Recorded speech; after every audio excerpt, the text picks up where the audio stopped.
What's good, everybody? My name is Dave Martin Jr. I am a business administration major with a concentration in finance from at Morehouse College from Wilmington, Delaware. And today we're going to talk about the book "The Color of Money" by Mirza Barana. I'm sorry if I mispronounced your name. And the book's a lot about just the difference between white and black America, economic white and black America throughout the last century, and it goes all the way back to the Great Depression, and then it just talks about the differences that how poorly African Americans have been treated, whether it has to do with banking, housing, government support, and wealth building opportunities. To be honest, blacks just didn't have the right, didn't weren't equal, and didn't have the right access to things like fair banking, housing, and like I said, government support. I learned a lot in this book. I honestly, personally, didn't enjoy it as much as the last one we read. The first book, I'm blanking on the name right now, but that was the best book that we read in this class. But besides the fact it was a really good book, and let's get into it. So the first thing that the book really gets into is the post-Civil War era and how that took a float, and how slaves were kind of just like, all right, you're free now. This is what you wanted, right? That's kind of like that's the vibe they kind of got, that I kind of got, that they just, we're not going to help you. You say you wanted to be free, so go ahead, you do you. Kind of like F you in a way. But then after a couple years, they got 40 acres and supposedly a mule, but it was mostly 40 acres. And it was distributed to free blacks to help them start up, but it honestly wasn't that big and wasn't as successful as it should have been, sadly. Kind of fizzled out, especially with the Freedmen's Bureau and that whole debacle. The Freedmen's Bureau was supposed to help blacks out substantially, and it helps a lot of black people out, but a lot more than it was, but it didn't have the right support. The president was against black people, so at the time, Andrew Jackson, no, President Johnson, I'm sorry, President Johnson, he was against blacks at the time, so he didn't really help the Freedmen's Bureau out, so it was kind of shaky, kind of hard. The only thing that really good that came from the Freedmen's Bureau was education, but also at the time, there was a lot of sharecropping, which was because black people weren't able to get a lot of jobs. They basically went into sharecropping, which was like basically slavery, but honestly not as bad. And then it was some convict labor. These are two pictures right here to the side about sharecropping and convict labor. But convict labor was another way that authoritative figures, mostly white, no, not mostly, that were white, would abuse their power and arrest blacks for petty crimes that honestly most of them didn't do, and they would find ways to basically get them back into slavery in a way.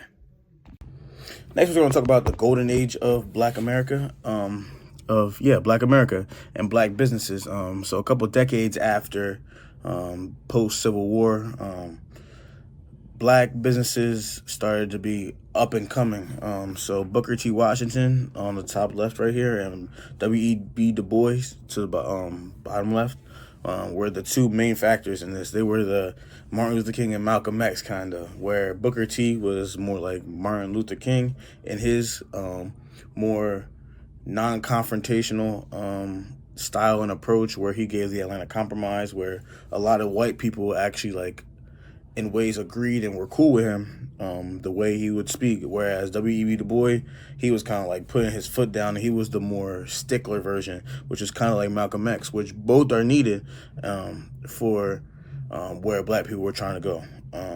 Also, the National Negro Business League was founded. This was founded in 1900 by W.E.B. Du Bois, and was, again, a great stepping stool for black businesses and just the evolution of black entrepreneurs. Jim Crow laws were sadly a part of this time period in America, which was basically segregation, basically that black and white people can't share the same things, and were ways for white people to use their authority and ways to put and degrade black people, just like they did before, and just like they do now. And then the Great Migration started to occur, and that's where a lot of black people started to migrate up to the north, because the South was really, again, segregated, and the South was really racist. To be honest, they were racist, and they wanted to escape that racism and go to a place they were more accepted, which was the North. And there's way better job opportunities that they could find in the North, and that's very necessary for black people. Next, we're going to talk about the Great Depression, which is a very shaky subject. My grandma actually talks a lot about the Great Depression, and she lived through it. God rest her soul. But it always interested me about what she was talking about, because I felt like that was so long ago, and it was cool that how she lived through something that's always in my history books. And some interesting stats about the Great Depression were it started in October 28th, 1928, and lasted until 1933, and that's obviously when the stock market crashed in 1928.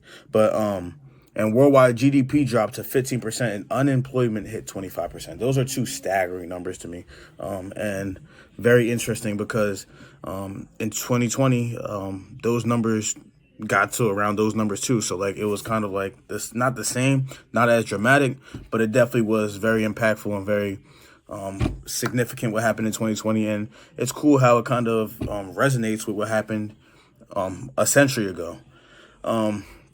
So during the Great Depression, blacks really did struggle to get housing.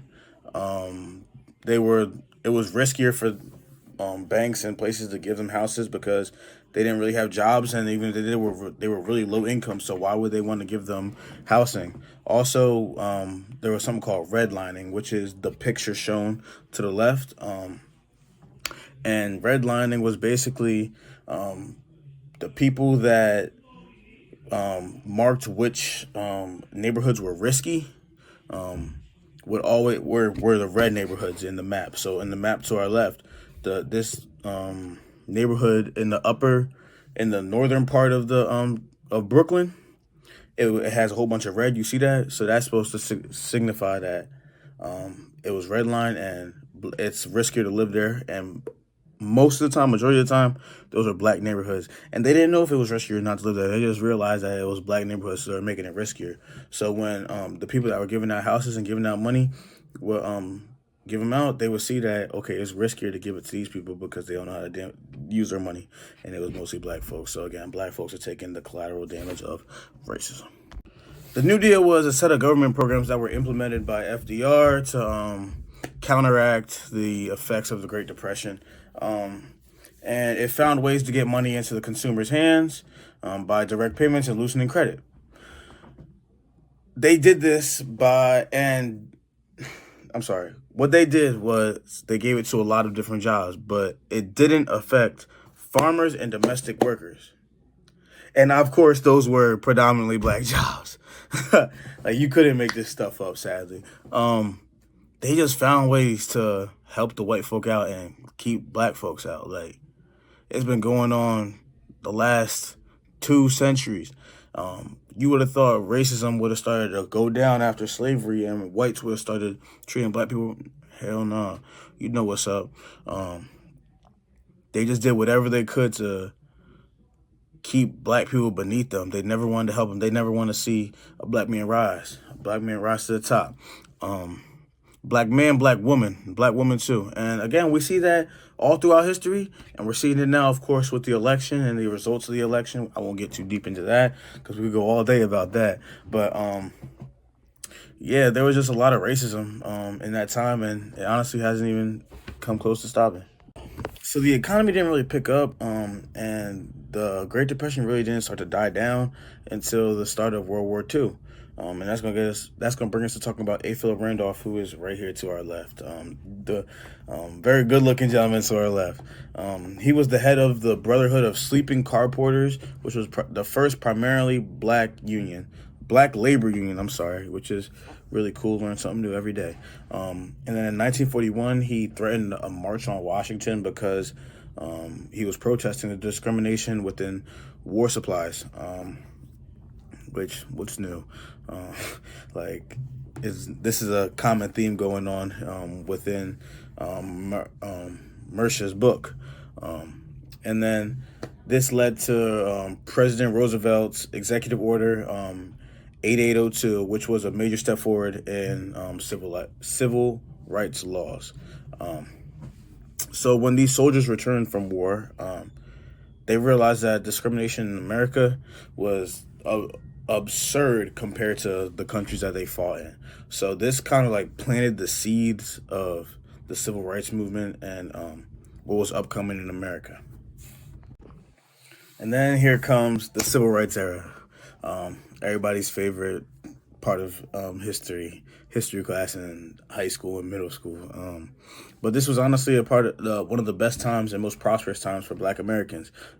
This is when the Civil Rights Act was obviously passed in 1964, which banned racial discrimination in employment and all public accommodations. The Fair Housing Act of 1968, where people weren't discriminated. Housing wasn't discriminated based on what race, religion, sex, disability, anything. And then the Voting Rights Act of 1965, which gave blacks the right to vote, guaranteed blacks the right to vote. And this whole civil rights era honestly just was prosperous and just like leapfrogged and propelled Black businesses the ability to compete further with white businesses in all aspects. Obviously, it wasn't equal. It's still not equal. It never will be equal. But this is where we got propelled the most into the best place. Not the best place for us, but a much better place than we were before. So civil rights leaders in Black businesses were intertwined, especially with Malcolm X and Martin Luther King. And they knew that they had to fight for economic equity, along with just being equally as like no more segregation that way, like equal people. They had to fight for economic equity at the same time because they knew they weren't just going to be given it. So Martin Luther King more fought for like equality and just being on the same plane as the whites, and just because we're human, like we should be given the same thing, given the same rights as white people. Whereas Malcolm X was more of Black people need to shop at Black businesses and we need to keep our own stuff to ourselves. Like F them white people, and white people can shop with their own stuff, but Black people, we need to keep our money with the Black businesses. So we talked about MLK and Malcolm X and their takes on Blacks and economy intertwined, and that brings us into talking about Black capitalism and what did it really do. And honestly, it brought a lot of economic support from President, which I think at the time was Richard Nixon, where he helped support Black banks, Black entrepreneurs, investment zones, and empowerment zones. All those things were really invested into and really propelled up and brought up, which was really, really good to see from white America. But what did it not do? It didn't eliminate systemic barriers within the economy and Blacks and whites and just in general. And it didn't improve the education system for Black folks, which is sad, but again, reality. And then fast forward a couple of decades to the Great Recession of 2008, which was a global economic crisis, a global economic recession because of the crash of the U.S. housing market. Houses dropped 40 to 50%, and foreclosures were rampant across the nation. The Black community obviously got hit the worst. Like Du Bois said, when white America catches a cold, Black America catches pneumonia. One stat right here I have is 53% of Black wealth was wiped out by the financial crisis. 53%. That's over half. I'll let that soak in for a second. Crazy, right? I agree. And with that much wealth destroyed, Black churches, schools, and businesses took most of the beating, man. And schools like HBCUs like Howard, and NCAT, Morehouse, Spelman, Clark had to have gotten hit tremendously. My father, we've talked with him on podcasts.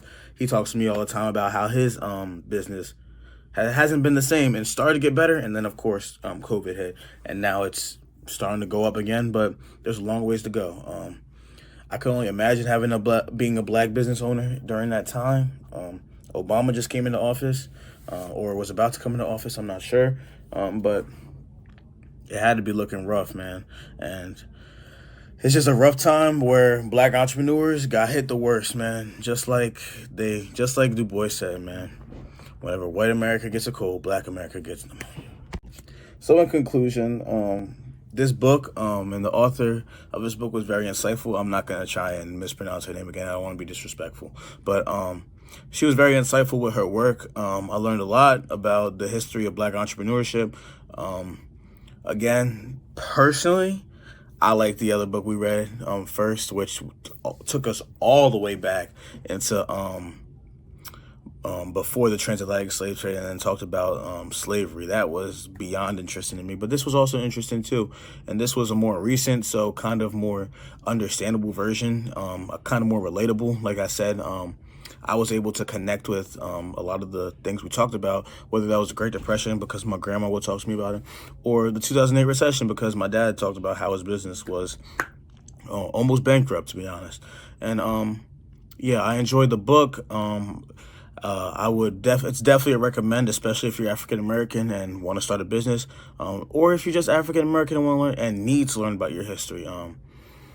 And yeah, thank you guys for watching.